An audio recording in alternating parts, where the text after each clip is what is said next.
Okay, well, formally, welcome to our annual webinar on standardized testing.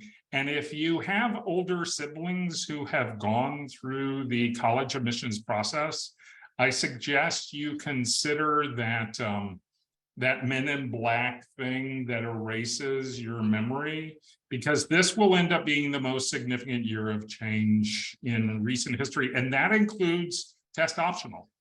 We're in for a lot of change, which is why we moved this webinar a little earlier than usual.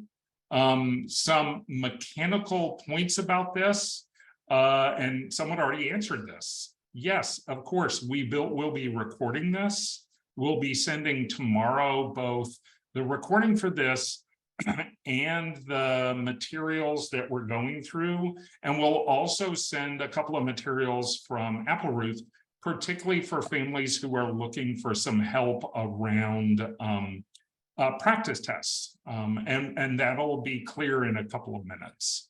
I'm Bob Carlton. I work with College Matchpoint. Our founder and CEO, Lisa Bain Carlton, who usually is lucky enough to do this webinar with Jed, had a family conflict this evening, but she sends her greetings to everyone.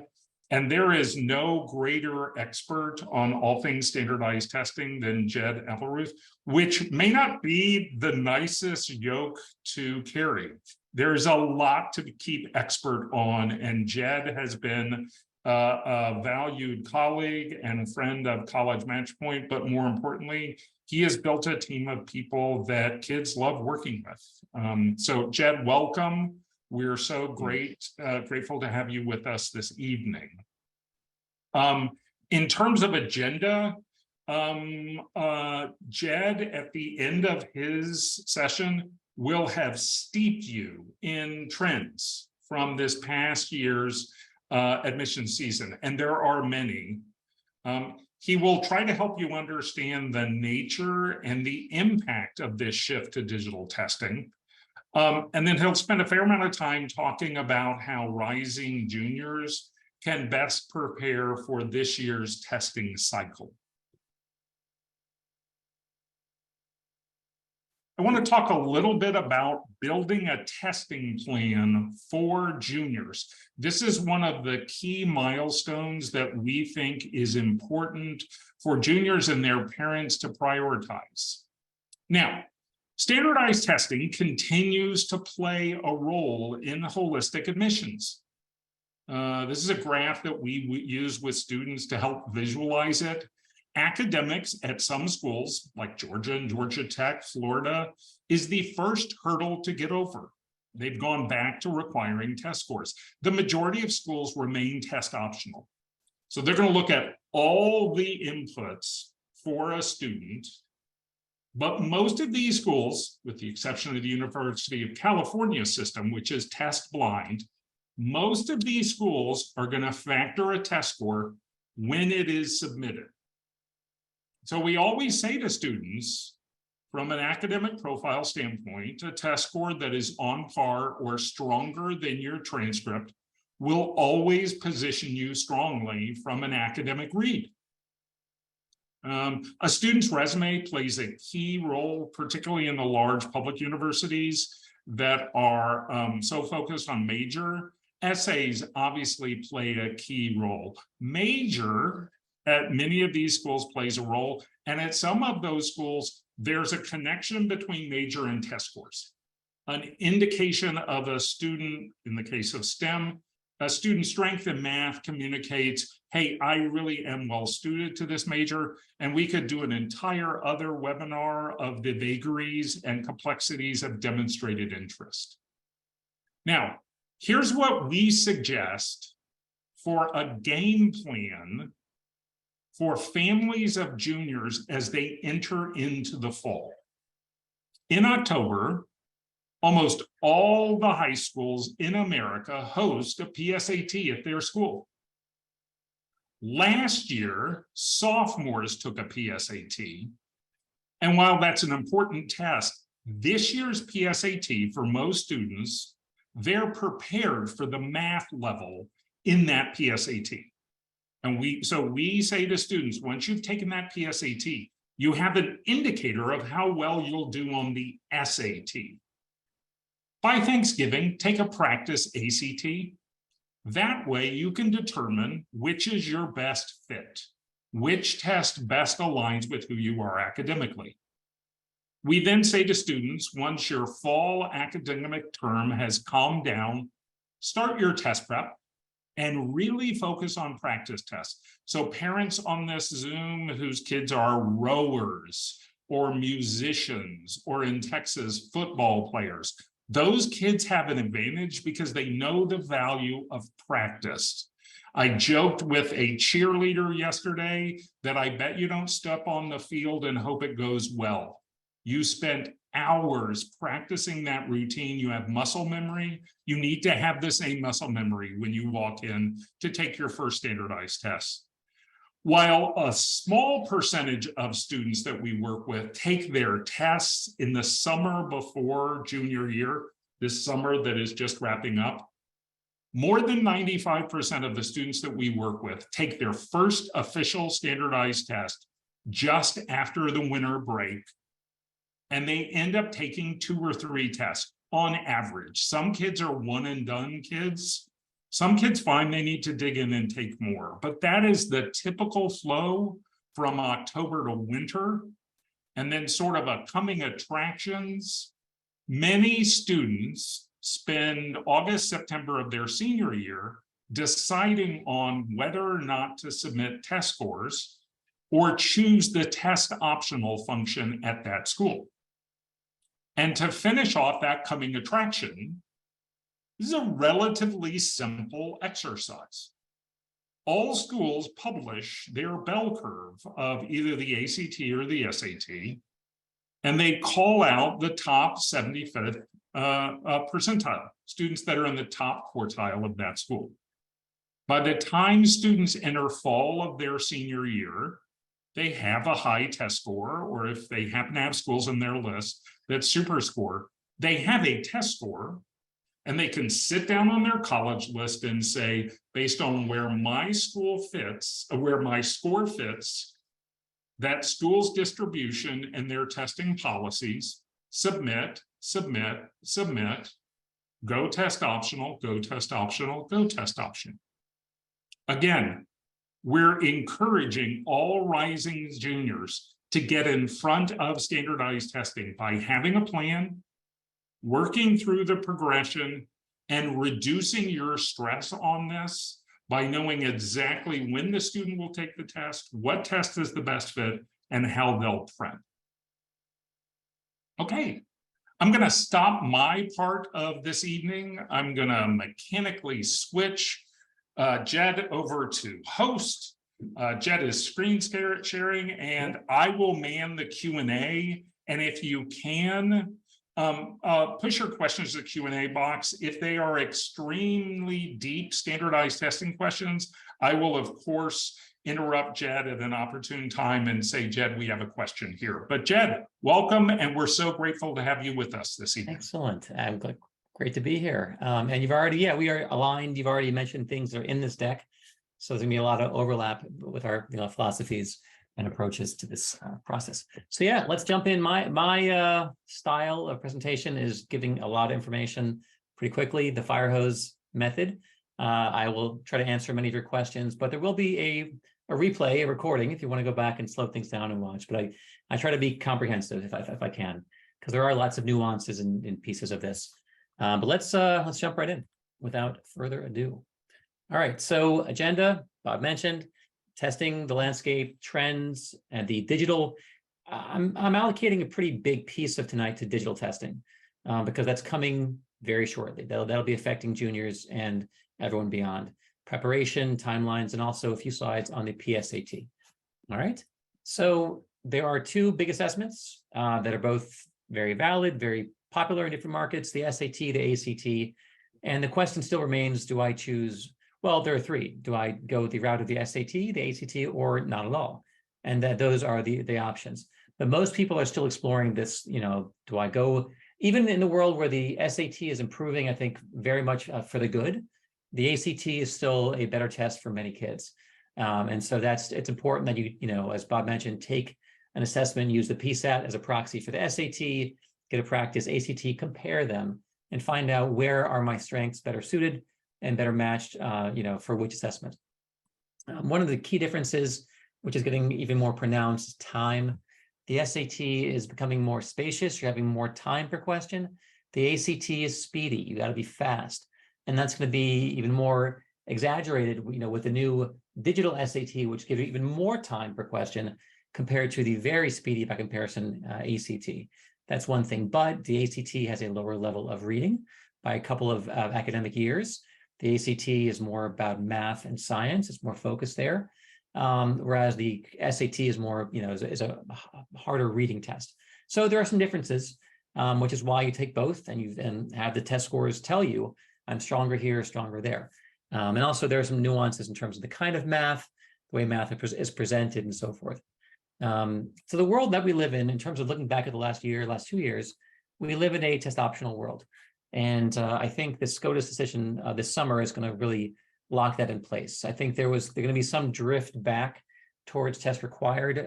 Schools like North Carolina and Texas were teasing it, but now it's like, wait a minute, given that you can't use affirmative action to achieve diversity, the test scores become harder to mandate. And I think they do. I think there's going to be a cooling effect on schools returning to test required.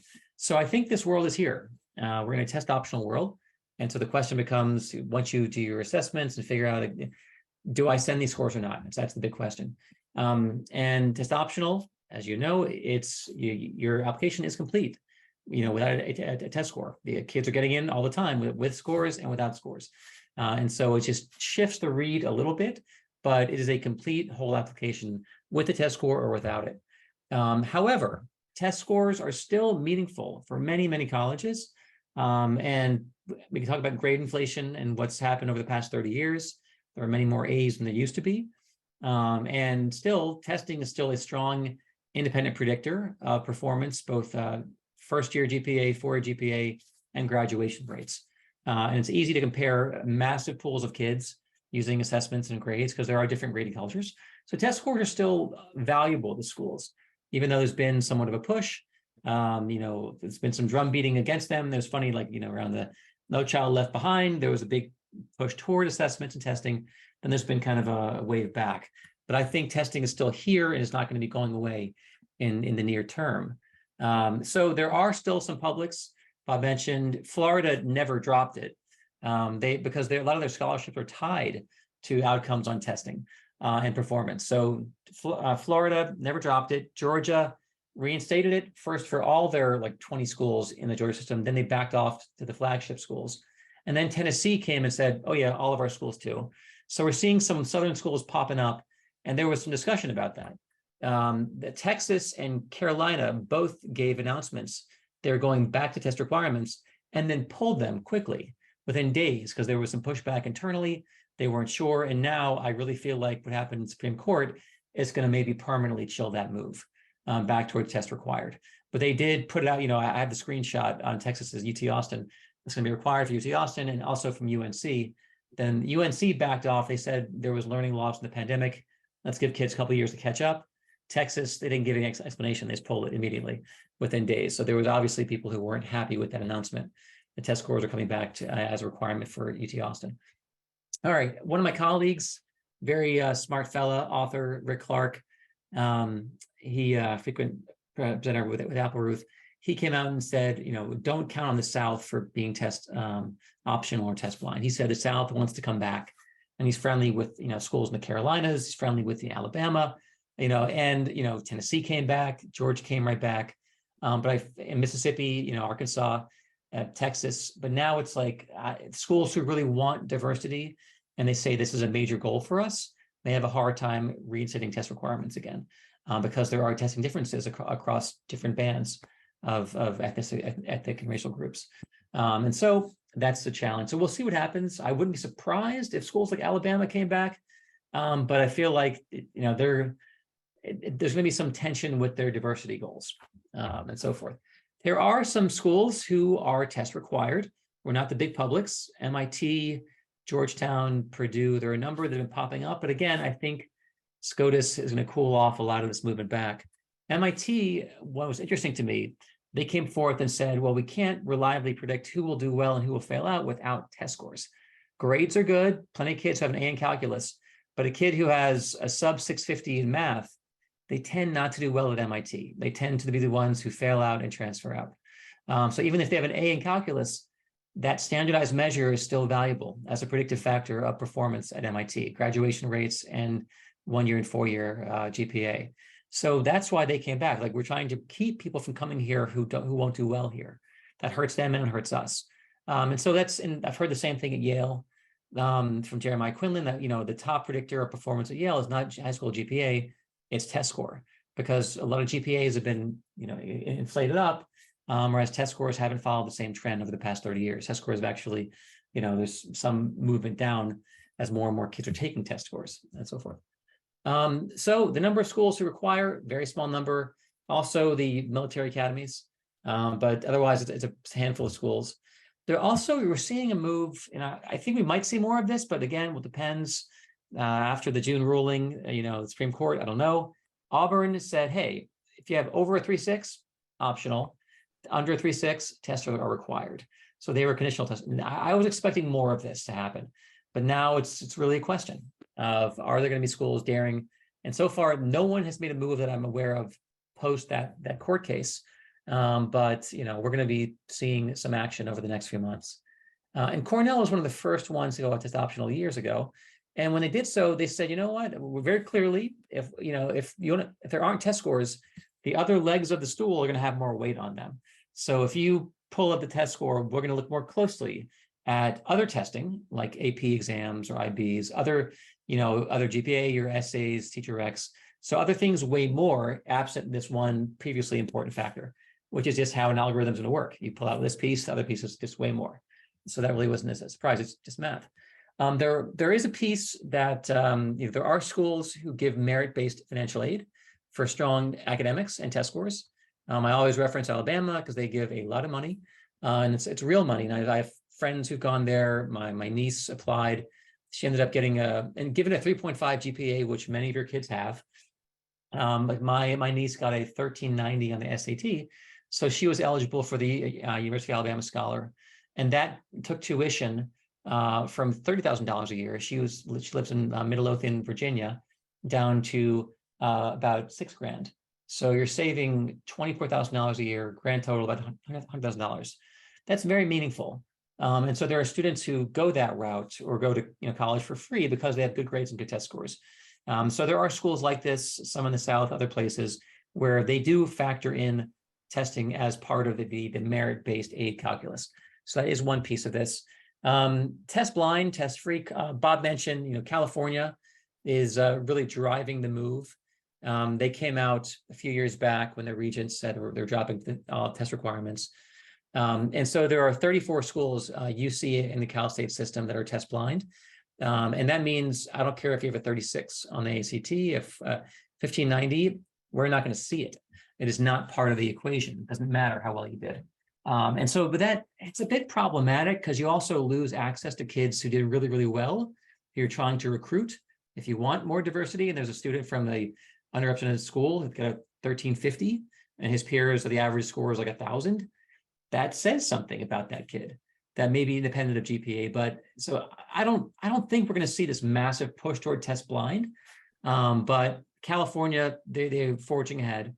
17 schools they're piloting this. So there right now 84 schools they're test blind out of 2,500 four-year schools. So it's 3% of the schools. But UC, that's UCLA and Berkeley and Irvine, some really high prestige, high profile schools. And then there's some other ones like Worcester Poly and a handful of others. But in the grand scheme of things, I don't think we're going to see a groundswell of test blind.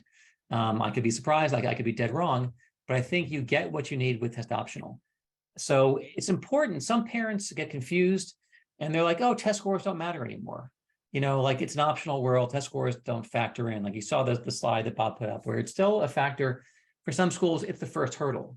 Even if they're optional, like having scores can impact the read.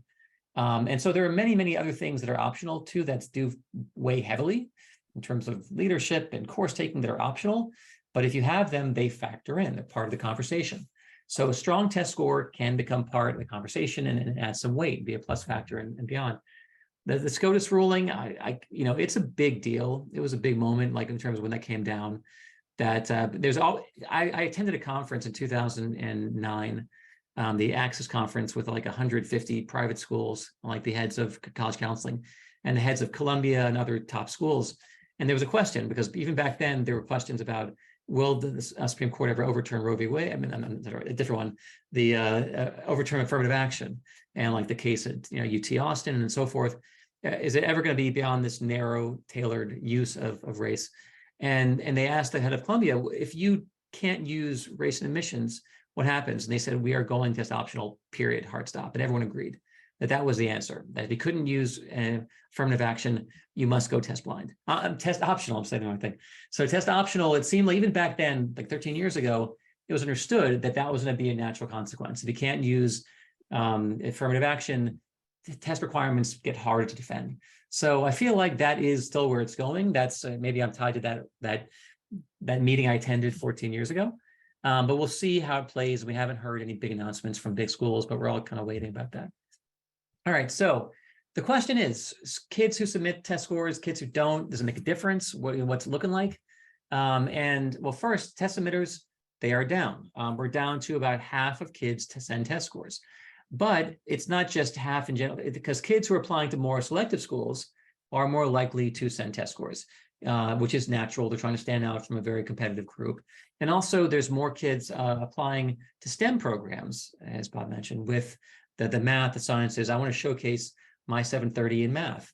And that's an important number because, a lot of kids have A's in calc, but, I have my A in calculus, my advanced rigorous course taking, and I did very well on I got a 5 on BC Calc, and I got a 750, whatever on math. So it's part of this coherent narrative of I'm strong at math and STEM. I'll be able to handle the rigor, which is what MIT said. MIT said plenty of kids have A's in math, but kids with lower test scores tend to fail out of MIT. And so the test score is a signal, and it's predictive. That's why they're no dummies over there. They can do their regression, and they figure out which factors are tied to which outcomes and correlate. Also there was a small little thing in there, because more males are applying to STEM programs. There's a higher rate of submission from guys of test scores. That's kind of an artifact there. So again, there was a little bit of data that came out a few years back from the College Board and the Common App. They were showing that kids applying to schools that are more selective tend to submit scores at a higher rate, which makes sense because they're trying to compete on all these. There are a lot of good kids applying for a few spots. Any differentiating factor, you want to get in there, you want to get in there. Less so for schools who are less selective. That's just logical. And we also know, as Bob mentioned, you have your 8 schools. At the end of the game, you're going to sit down, with Bob and say, these 4 we submit, these 4 we withhold. That wasn't the case before the pandemic. Before the pandemic, only 4 out of 100 kids did that. They sent scores to some schools, and it was either you send or don't send. Now, then for the first year, about 1 in 4 kids. Now that number is probably at least half, but they haven't released any new data. But all of our students, everyone we talk to, they know the same test score will help me here and hurt me here.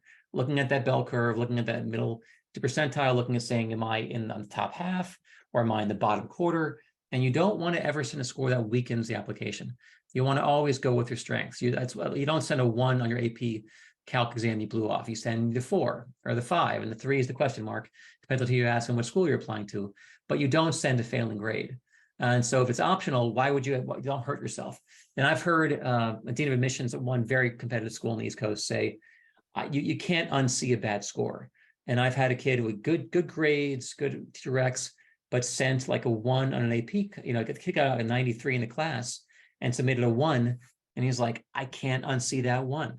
Now that taints and colors that 93 in calculus.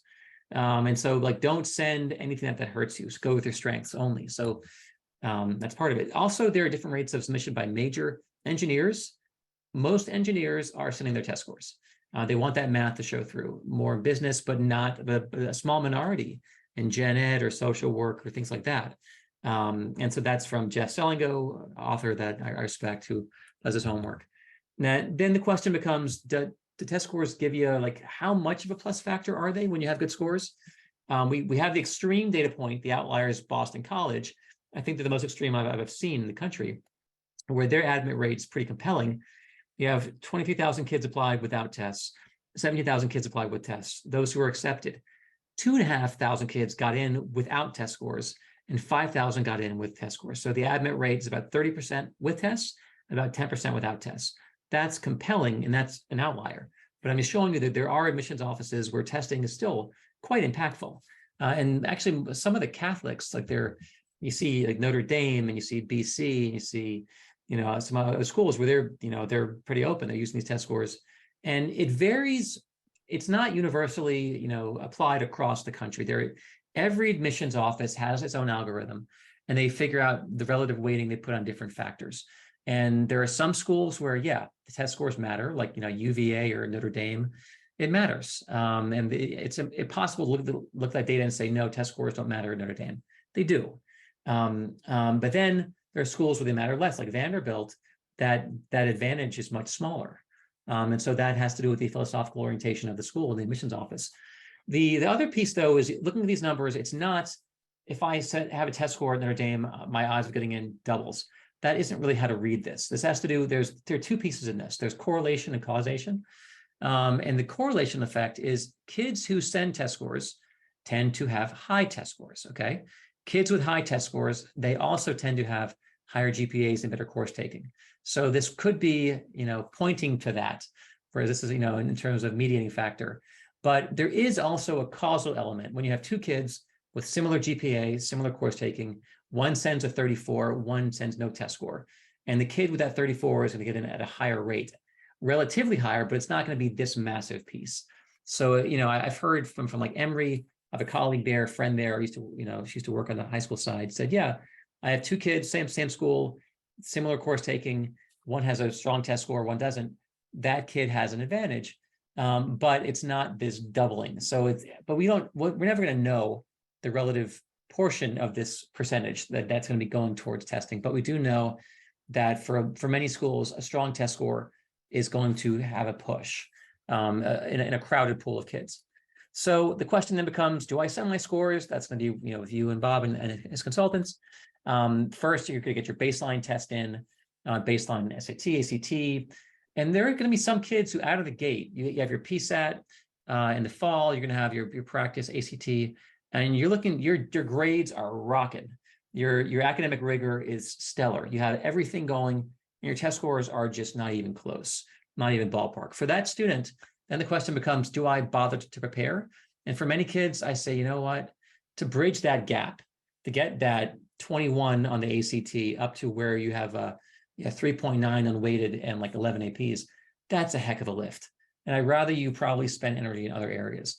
I'd rather you focus in other places and write better essays and cultivate better, versus trying to get from a 21 to a 32 where you need to be competitive. However, the kid with a 27 opening, okay, 32, I think that's feasible. That's in range. As part of it is, what is the gap analysis? How far do we have to go? And the other piece is, what's your list? Some of you may not know your list yet and know the relative, those bell curves and that middle 50 ranking. That'll vary by school. But as you begin to build your list, you begin to figure out, okay, do I think I can get within striking distance where my test score will be a plus? And if not, you may have a list, and every single school on your list, your test scores are not going to be competitive, even if you popped it up quite a bit, in which case just focus on other areas. But for many, many, many kids, they are in that range where they should apply some energy and some practice and get the score where it could be a plus factor in a crowded field of kids. All right, so the question, do you want them to see your test score? Jeff Selingo said, STEM kids, it seems to be, and business seems to be a compelling piece where kids are getting in at higher rates from that one school. Rick Clark said, do you want us to see it? And Rick was clear, if you're in the bottom quartile for tech, just, this is not tech score required. This is back in 2020, 21. He said, if you're in the bottom quartile, don't send it. But now it's required for tech, so that's not an option. But that was his guidance globally. If you're in the bottom, it's probably not going to help you. And therefore, I'd probably withhold if you're in the bottom quartile. And then there also is a thing where there's been a shift.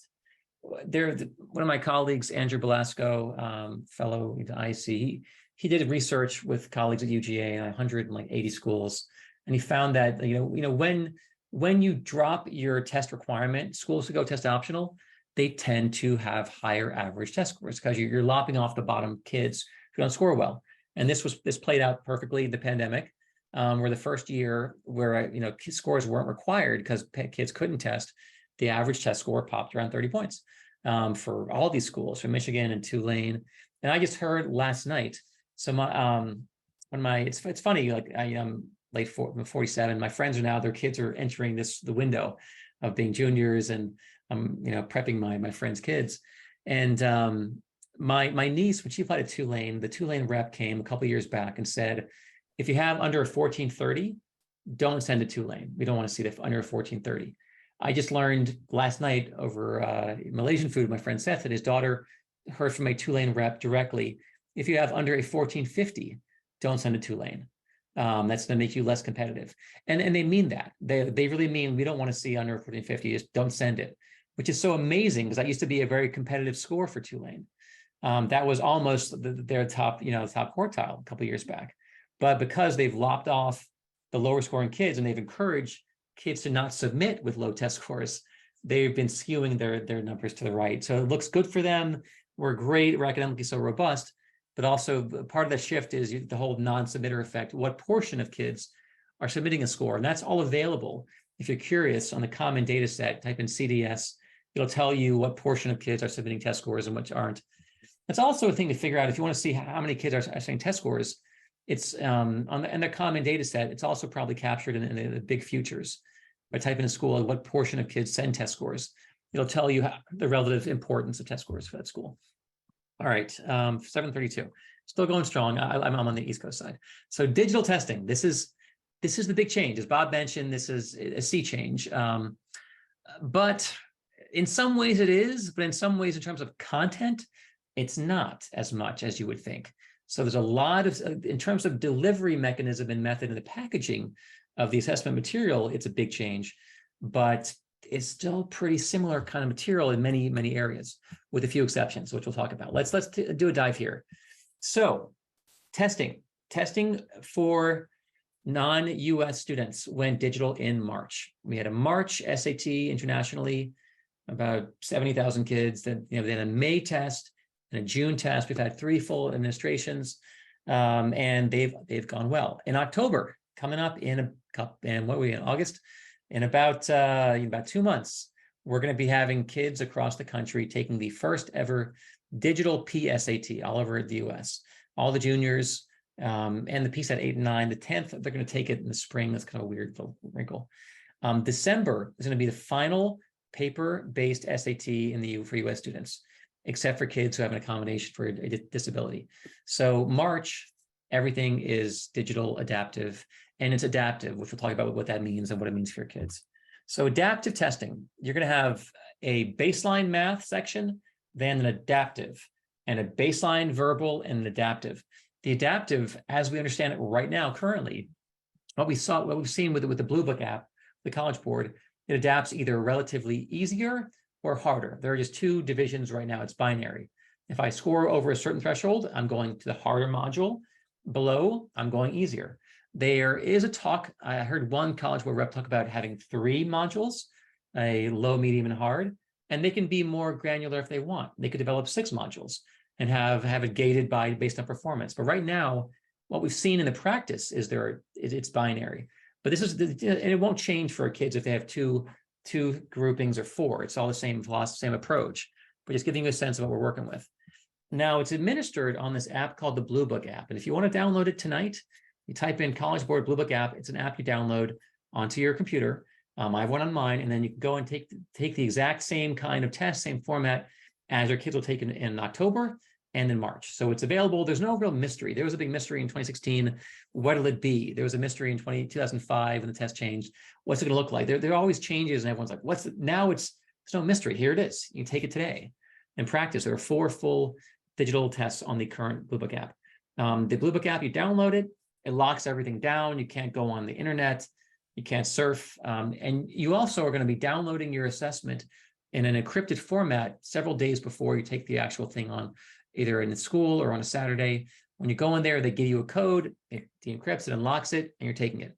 But you only need Wi-Fi for a second. It's like literally a second when the code comes in de-encrypts the test that's already been downloaded in advance. And during the entire administration, you don't need Wi-Fi at all. Everything is being saved to your hard drive. And then you only have to upload Wi-Fi again for like a second or two.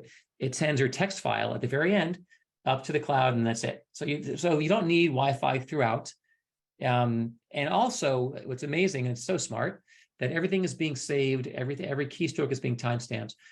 So if your computer turns off and it freezes, which has happened to a couple kids, when you power cycle it, plug it back in, it opens up again. You're on number 13. You have 4 minutes and 18 seconds left and begin. So there's no, whereas we had kids when the ACT went international in 2019, there were real problems with the rollout. And there were times, like we had some kids where the grid went down and everything was lost, and they had to go and take it again in a month. And it was just so frustrating. But now you power down, you go back in, plug it back in, you're right where you are, unless the machine sets on fire, which is unlikely. So they've solved for a lot of tech issues. And that's one of the reasons the rollout has been so friendly and so smooth.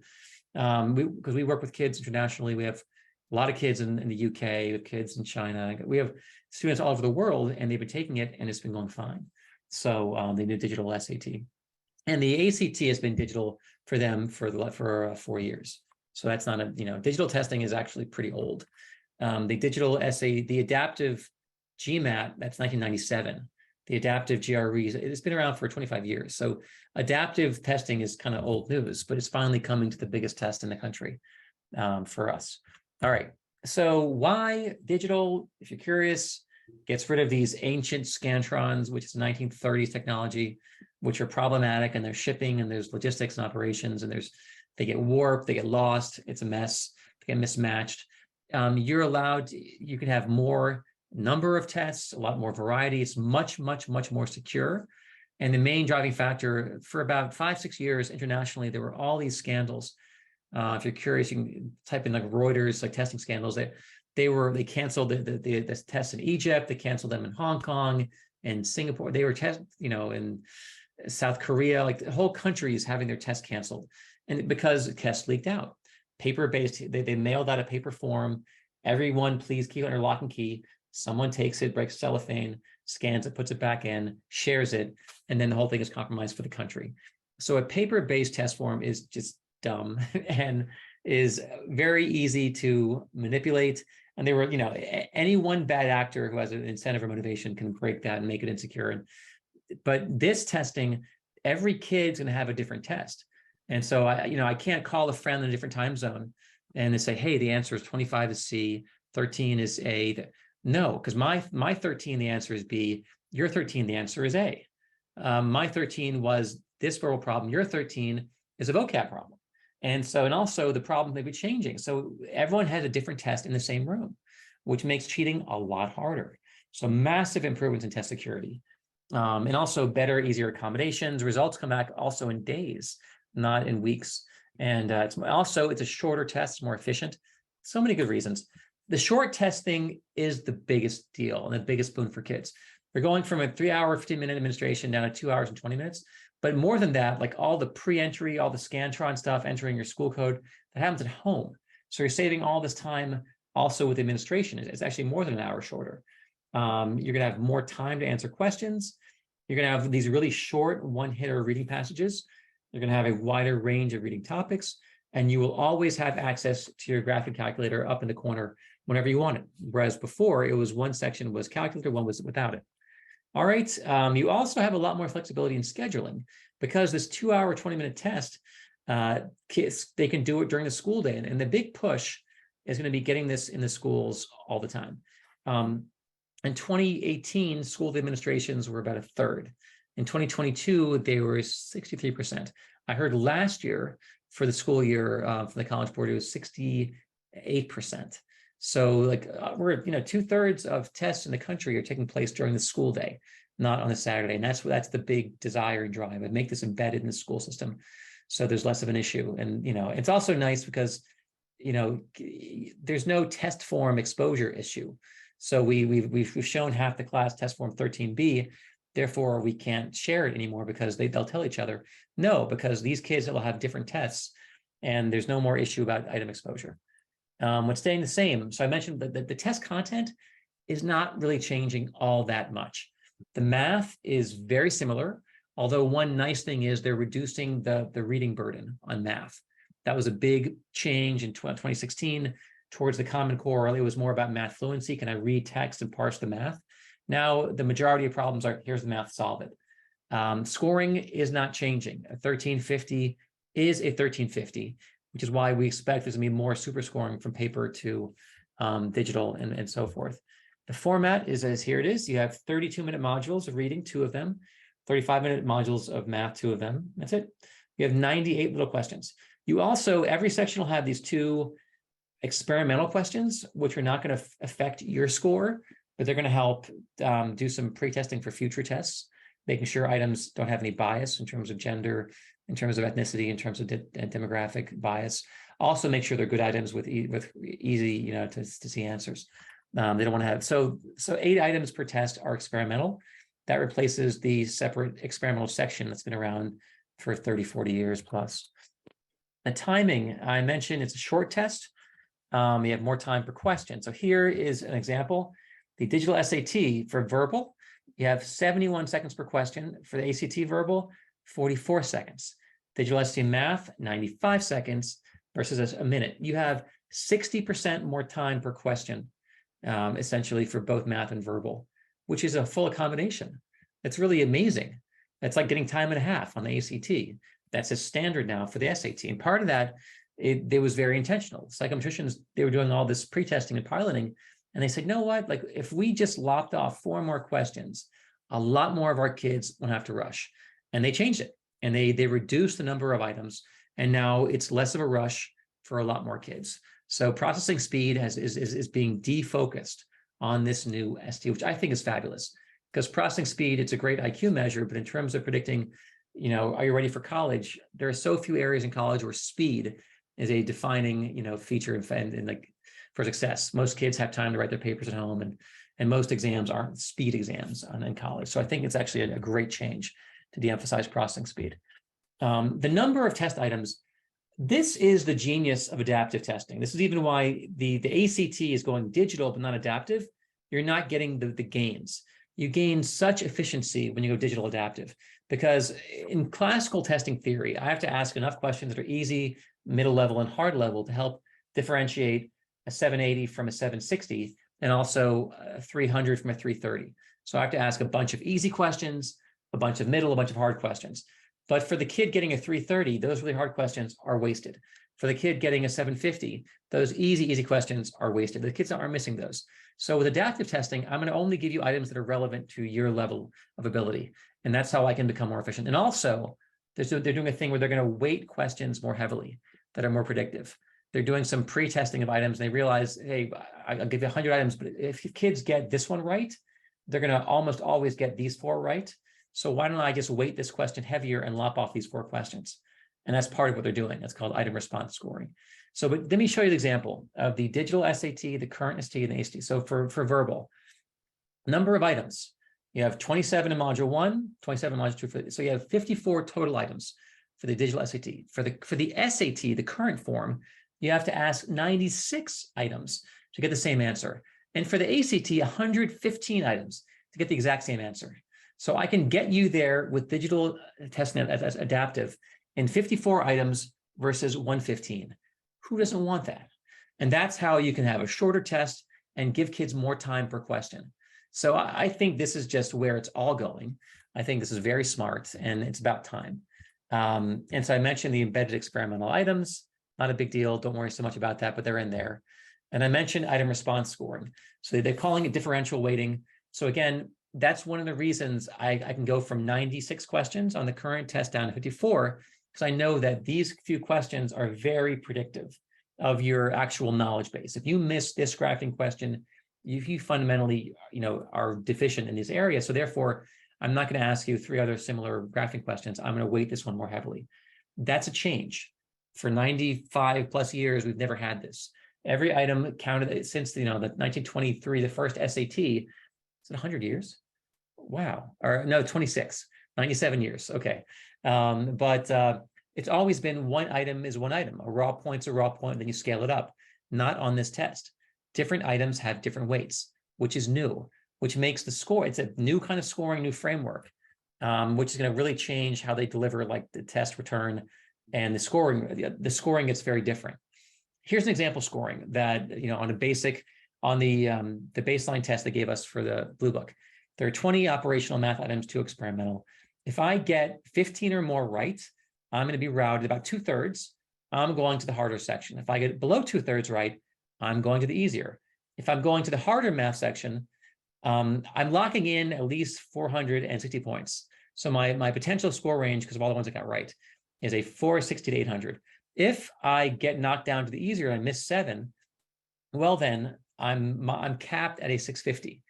But that's not that different than the current test. If I miss 7 items, I'm not getting 700 on any SAT. So that really isn't that different. It's just kind of shifting you down. So there is, but if I get between a 460 and a 650, I could have gone to the harder or easier module.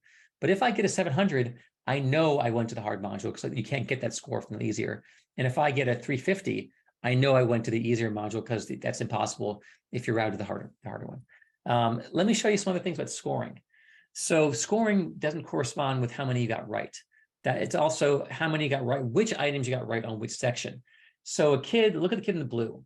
Kid on the first module didn't do as well, got 18 right, but then did better on the easier module, got 25 right, total right 43, scaled score 560. Then look at the top kid, top green kid, got 25 right in module 1, crushed the first, did great, almost missed nothing, but then did essentially as bad as chance, was randomly guessing, got 7 of 25 right in module 2. That student got 32 total correct. Scaled score was 580. So look at that, 43 right, 560, 32 right, 580. So it's not how many right, but on which sections and which items. That's a change. So I mentioned the high and low, the edges on each section. And I mentioned that the adaptive module is really different in terms of, if I go to the easy or hard module, they're very, very different in kind. Look at this slide. Oh, did I not show that? Okay, so yeah. And part of it is not worrying so much about which module you're in. They don't tell you. They don't tell you, are you easy or hard? And they don't tell you on the scoring sheet. So part of it's worrying about that is wasted mental energy. Though I know some kids are going to think about that, but it's not really adaptive to spend too much time worrying about that. Here's how this works. The baseline module for math. Here's how we scale this thing. So they give you 2 level 1, which are very, very easy questions, 2 easy questions. They give you a whole bunch, 10 level 2 questions, which are a little bit harder, but still on the easy side. They give you 7 level 3 questions, and then they give you 3 level 4. So the test is actually, it skews more towards the easy side, but there's still some easy, some hard mix. Next up, look at the easy module. If I get under 2/3 right, I'm going easy. And now they're going to pop me from 2 level 1 questions up to 7. They're going to stay. I had 10 level 2. I'm hanging out at 9. Before I had 7 level 3. I'm dropping down to 5. And I had 3 level 4. I'm only having 1 level 4 question. So it's a much easier test than the midpoint. But then look at the hard section. If I go to the hard module, it's a very different module. Level 1 questions, I go from 7 down to 1 because the assumption is I don't need those. They're not going to help differentiate. I go from 9 level 2 down to 4. Where I had 5 level 3 questions, now they're giving me 12. They're really loading me up with level 3. And where I had 1 level 4, now they're giving me 5. So this is a bit granular, but if you understand this, you're going to really get adaptive, what it means with the adaptive section. If you understand this slide, you understand what happens. This is the baseline everyone takes, the same baseline, the same mix of questions, but then I'm going to be routed easier or harder. So that's big slide, lock it in your brain. This is what it means with adaptive digital testing. All right, a few changes. I'm going to kind of blitz through this so we have more Q. 7:50. Bob, how does the time just go? I never. All right, let me blitz through this. This is kind of just showing you some of the questions. They're giving you one hitters. They're throwing in some sentence completions, but they don't really matter. They look like this. There's a question, fill it in, blank. Then there's command of evidence questions, which is reading. They give you a little paragraph, 7-8 lines, and then they give you a question. There's poetry as well. Inference questions, they're giving you a thing about polyurethanes and chemicals, which choice completes it. It's basic reading comprehension. But again, before you'd have these huge 95-line passages. Now this is it. They're giving me this passage, this question, bam, brand new topic. So it's more like TikTok. It's more like, I do this, here's poetry, boom, here's a writing question, boom, I'm back to a physics question. But so it's reading, but it's one hitters and fast changes. Rhetorical synthesis, here are a bunch of bullets. Which one's the best way to synthesize the data? Bam. All right. Math, fewer problems. We're dropping down from 58 problems down to 44. Math, less of a reading burden. You have only 30% of items are going to be word problems, are tied to, which is really a massive change. And so they're saying less about reading, more about actual hard math skills. Desmos, it's always there. It's a high-end graphing calculator, but many of our kids have learned it's important to have your Desmos for graphing, but also have your TI for finding the mean or the median or doing other basic math. Desmos is amazing for graphing. And the majority of items can be solved if you learn how to, use algebra, learn how to find, certain points of intersection. And you shouldn't ever walk into a digital SAT without doing some practice on Desmos, just to make sure you know how to use it, because it's there and it's a key tool. And that we've heard this from everyone. That was big feedback from our students over in India and in England. Make sure you have Desmos fluency down. And we have like some guides for Apple Ruth and so forth. Math content, what they've dropped, they're adding a little bit of trig, and they're really cutting back on some problem solving and data analysis. They're dropping percentages, probabilities, and stats. So there are some otherwise pretty similar, a lot of algebra. And I mentioned there are many, many test forms on their languages. Every single student will have a highly comparable but unique version in the room. So at different tests, they did, and so forth. Tools that are based in the Blue Book, there you have a timer, you can turn it on or off, and it blinks at 5 minutes.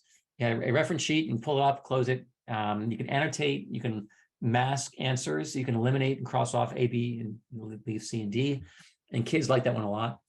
And they're also, I love this feature. At the very bottom, there's mark for review, and it shows me very clearly, oh, you didn't answer number 4. Oh, you flagged number 6. And I can jump between the flagged ones and the blank ones. So there's no more Scantron, so there's no more getting off gridding. There's no more missed bubbling. Now and you can see immediately where you are in the test. And you can, if you have a minute left, you can go back and just answer 4, answer 10 without going through pages. Just hit them. And it's very, very helpful. How to prep, Desmos and practice tests. These are big deals.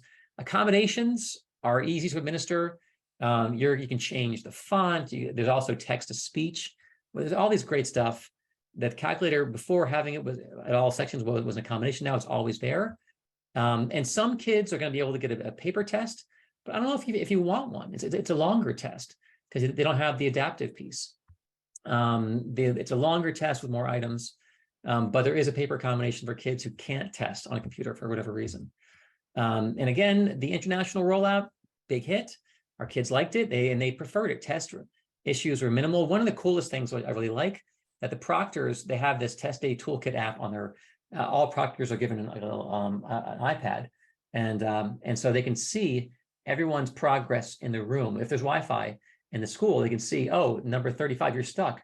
They can even see if you're having a problem before you raise your hand and walk over to you and help you if there's a problem, if the screen's frozen and so forth. And there's also a dedicated tech help room, and they're funding someone to be there to make sure there's no problems with any freezes or if anything needs power. But again, we've administered these tests in over 100 plus kids. There've been no problems. It's been amazing. All of our international students, like, this wasn't a big deal. If there was a problem, it was downloading the code, took me a few minutes, resolved it, I'm back on. And the feedback was, watch your pacing, because you have the same number of items going from the baseline to the adaptive. But if you're going the baseline to the harder, well, hey, it's same amount of time per, but these are harder questions on average. So make sure, you're comfortable and you've done some practice of pacing yourself for the harder adaptive section. And we have scores back. Scores came back within 10 days. Score reports came and they were different. Let me show you one of these things. I've been in this industry for 23 years, and I've never seen this, where they're withholding a level of detail that I'm so used to seeing, where number 1, I missed, number 2, I didn't miss. That's gone. What they're showing you is, like, for verbal, this kid got a 730. And so I look at the verbal and I see, okay, everything's filled in except for expression of ideas. There are only 6 of the 7 black things filled in. Okay, so clearly this kid missed something in this area. I don't know if they missed 2 questions, I don't know if they missed really important questions or on which section. And then math, the kids scored higher, got a 750, but then there were 5 empty things. So what does that mean? Why is that? And like, did they miss easier ones, or they miss ones that are less weighted? But I'll never be able to say this kid ran out of time, or this kid missed the easy. You're losing the level of detail that, as a tutor, was always very valuable to me. So because of that, I recommend strongly taking practice tests. Like, we have practice tests that we developed. We have 2 of them now with really rich, robust feedback. I can see exactly how you did on which items, but this gives a tutor less to work with. But it's because of the scoring differential. Because again, a kid might get more right and score lower.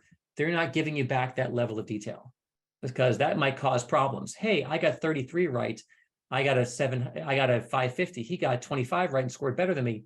What the heck? They're eliminating that conversation by not telling you how many you missed. So it's kind of a different thing. It's a little more black boxy, but that's what's happening. Students and admins seem to like it. The pilot study they did, 5,500 kids, 8 of 10 kids said, I like the digital test better. These were kids who had a paper test and 2 weeks later, a digital test. So they were fresh in mind, totally, up there. And they said digital was better. And the primary reasons, it's shorter and it was less of a rush. And kids love that. I have more time, and it's, so, and the administrators love it. There's no gathering paper, matching Scantrons. Like, these kids finish, they walk out, they're done. It's better for everybody. So shorter passages, more time per question, always calculator, faster results, a lot of good things. 757, man, I don't know. In brief, I'll just blitz.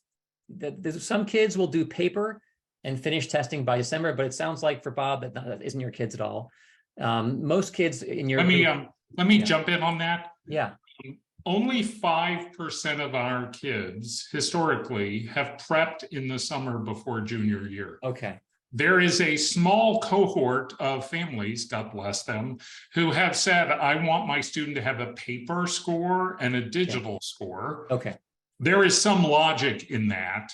Yeah. And then there are a set of families whose students are deeply engaged right now in prepping for already scheduled tests. So the timeline I sort of laid out was a timeline for a family who is now looking at and either saying, I need to build this plan, junior year is here, or I want to pressure test the plan I already have. Yeah, perfect. And there are some kids who want to get paper done and be finished by December. It's okay. Some kids will do a hybrid, as you mentioned, they'll paper and then into March digital. Totally fine. Some kids are looking at March and beyond. I'm going digital all the way, not a problem. And then there are going to be some kids who are going to be taking the ACT all the way, which is also because there are kids who do better on that than this test. So it's like knowing your strengths. I'm not as good of a reader. I'm better at STEM. I'm pretty speedy. ACT. And so there still are kids who will go. This will be their path and their best path. Then there are different timelines in terms of, but again, December, the final paper, and then March, everything shifts. And you can get a practice in, because October, you're going to have a practice PSAT. The PSAT, I'm going to pause for a second. All right, the PSAT, is it okay, Bob, to still hit this? Please do. Okay, so when it comes to the PSAT, let's go through what's changing. As I mentioned, this is going to be a purely digital test in October. Now, it's going to be the exact same structure and timing, number of items, modules as the digital SAT. No difference. It looks identical on its face. And there are only a few content tweaks. There are a few advanced math ideas that are missing, like you're not going to see circles or advanced factoring on the PSAT, and also some of the more advanced vocabulary. And then the reading is not showing up on the PSAT. We actually have a practice PSAT that's been released now on the Blue Book app, which you can download today. Additionally, some other things, there's a lot more flexibility in scheduling. For years and years and years, the PSAT took place like on a given day, October 13th, the third Wednesday, whatever it was. But now they're giving schools this range between October 2nd and 31st. And so they can give half their class on the 10th, half their class on this, or they break it up among different classes. The scoring isn't changing. It goes between a 160 and a 760. So your top score on the PSAT is still a 1520, no change in scoring at all. They promise that scores are going to come back before Thanksgiving. And some taking them early October will get them earlier. and so forth. But that's a big change. Sometimes they came like late December or even January. And practice test is available now on the Blue Book app. You can download it and practice today. And National Merit, they are going to be using the PSAT again. And the index is going to be still, they're doubling verbal and adding it to math, which I think makes no sense. I think it's the way it's been, because for a long time, there was a standalone reading section, standalone writing. It made sense to add them together. But now verbal is verbal, and reading is taking a bigger share and writing is being de-emphasized. So it really is putting a lot of pressure on reading, this new PSAT scoring for the National Merit cutoffs. But those are available. Those are going to be out there for the National Merit Selection Index. And so it's still using the same formula as in previous years. And that's all for the PSAT. There is a question out there, super scoring. And we don't know what all colleges will do. They're going to take their own path. But the College Board is definitely optimistic. And they said, we believe that many of our member schools are going to super score. And it's, in the kids during the pilot who have scores that count, there are thousands of kids who already have a digital score. And for schools to say, we're not going to count this, they have to go and do this level of digging, which we don't expect them to do. Harvard already came out and said, yeah, we'll do, we'll super score. I think Columbia, there are more schools saying, sure, we'll super score. Because it's easier because the scales aren't changing. That was one problem in 2016 when it was recentered and the scales changed. That isn't happening here. So it's easy to combine a paper and a digital one and have that be super scored. The ACT, what they're going to do, they're going to keep administering their computer-based version, the paper test, and it's already coming to schools in Atlanta. They're piloting it in December, and then they're going to be piloting it more broadly in 2024. So kids will have the option of taking a computer-based ACT, but it's not adaptive. It's simply a computer-based version of the paper. And what are you getting? Like nothing. Unless you don't like paper. And so in that regard, there's no real advantage. It's not even more secure in many ways, but that is one option. Eventually, they should go adaptive because that's where you get the gains and efficiencies. And we also have, now we have 2 digital practice tests that we administer to our students that we've developed and which have really robust score reporting and analysis. And we're going to keep building out more. We're going to eventually have 4 and beyond. And that's, tutoring is part of our piece, and also do academic work and EF coaching. This is our stuff. Bob, that is my piece. Jed, we are so eternally grateful for your time. We have, I think, one last question. Could you briefly discuss what is meant by super scoring? Yes. So super scoring, what that is they're going to combine your best sectional scores across multiple test dates. So they'll take my 720 math, which I got in March, and they'll take my 740 verbal, which came from May. They'll add them together, and that's my super score, which many schools do it for the SAT, like the majority. And also more and more schools are doing it now for the ACT, that they came out and said, you should do it. And our data says it's valid. So super scoring is quite common. So, but super scoring across platforms, digital and paper, that was the question. And we do expect that not all, but definitely some schools will, but some schools won't. Great. So tomorrow, as I mentioned, we'll be sharing this recording as a follow-up. We'll share the materials from Jed as well. And we'll share a couple of other resources. We so appreciate you taking time out of your busy schedules to join Jed and I this evening. And we wish you and your students a great couple of last days of summer before school starts in the next couple of weeks. Thanks so much, everybody. Have a great evening. Have a good night. Thanks.